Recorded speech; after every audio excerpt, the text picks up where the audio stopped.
guys, saya Santi Permatasari Sihombing, NIM 203020204022, Prodi Pendidikan Pancasila dan Kewarganegaraan. Video ini yakni untuk memenuhi tugas mata kuliah Filsafat Politik. Saya dari Universitas Palangkaraya.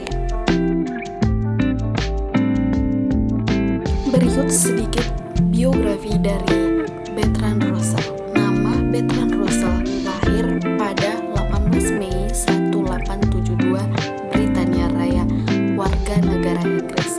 Meninggal pada 2 Februari 1970, tepat di umur 97 tahun. Penghargaan yang diterima oleh Bertrand Russell: 1. Medali De Morgan, 2. Medali Silverton, 3. Penghargaan Nobel Kesusastraan, 4. Penghargaan Kalinga, 5. Penghargaan Yerusalem. Bertrand Arthur William Russell adalah seorang filsuf dan ahli matematika ternama Britania Raya. Dia menulis banyak sekali buku dan brosur tentang berbagai masalah, antara lain filsafat, moral, pendidikan, sejarah, agama, dan politik. Sumbangan terbesar di bidang ilmiah adalah di bidang logika matematika. Riwayat hidup: lahir pada 18 Mei 1872 di Treleaze, Mount Heather, Britania Raya. Ia cucu dari Lord John Russell, Perdana Menteri Britania Raya di masa Ratu Victoria. Setelah meninggalnya ibu pada tahun 1874 dan ayahnya 1876, Russell dan abangnya diasuh oleh kedua kakek neneknya. Setelah meninggalnya John Russell pada tahun 1878, Russell kecil dibesarkan sepenuhnya oleh neneknya, Lady Russell. Bertrand Russell dididik secara privat di rumahnya sebelum menempuh pendidikan di Trinity College, Universitas Cambridge. Di sana dia meraih gelar bidang matematika dan ilmu moral.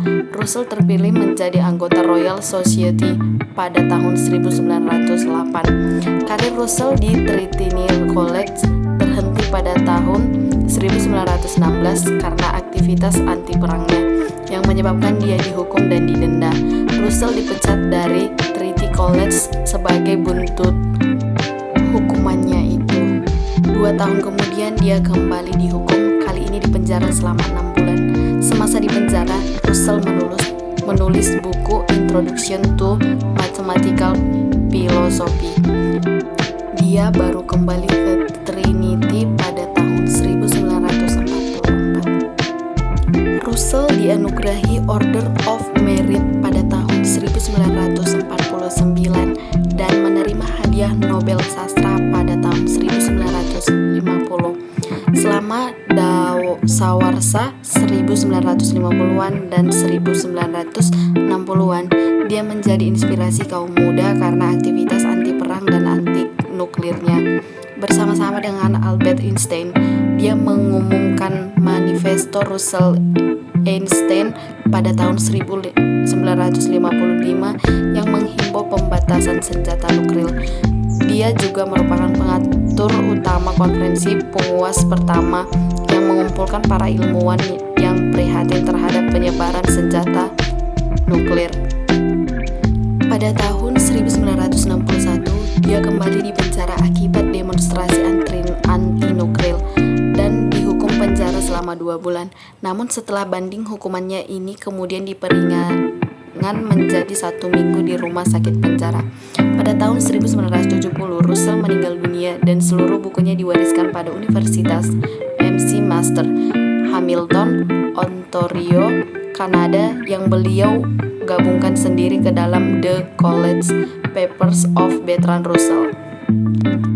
Sebanyak 14 jilid ditambah bibliografi sebanyak 3 jilid. Russell Paradox.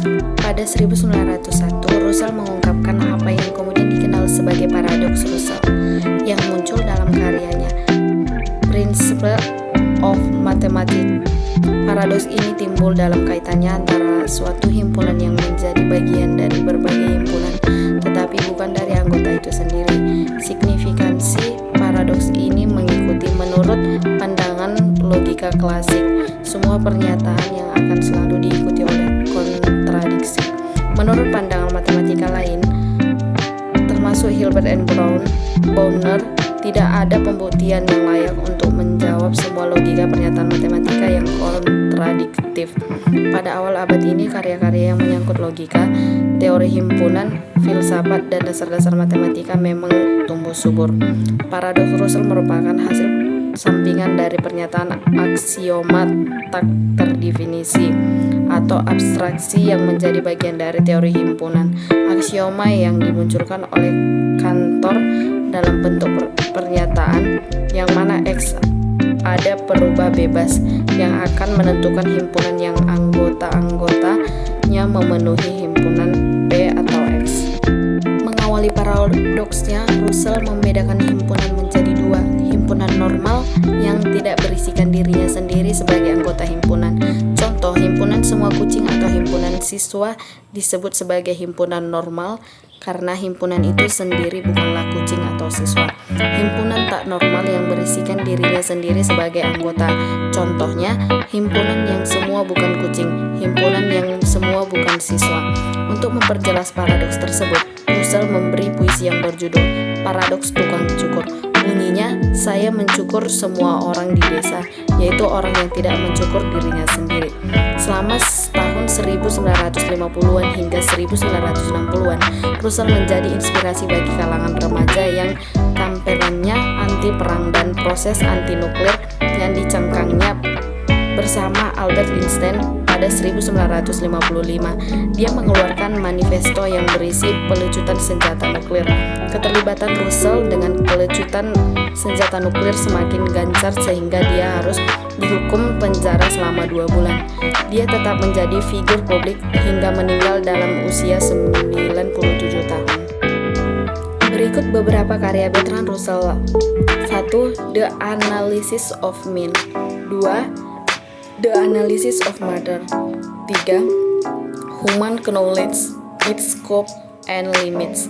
4. A Whole Story of Western Philosophy. Terakhir, pada tahun 1896, Russell menerbitkan karya politik pertamanya, Sosial Demokrasi Jerman. Meskipun bersimpati pada tujuan reformis dari gerakan sosialis Jerman, itu mencakup beberapa kritik tajam dan pandangan jauh ke depan terhadap dogma-dogma Marxis. Buku itu ditulis bersebagai hasil kunjungan ke Berlin pada tahun 1895 dengan istri pertamanya, Alice Perselmith, yang dinikahinya tahun sebelumnya.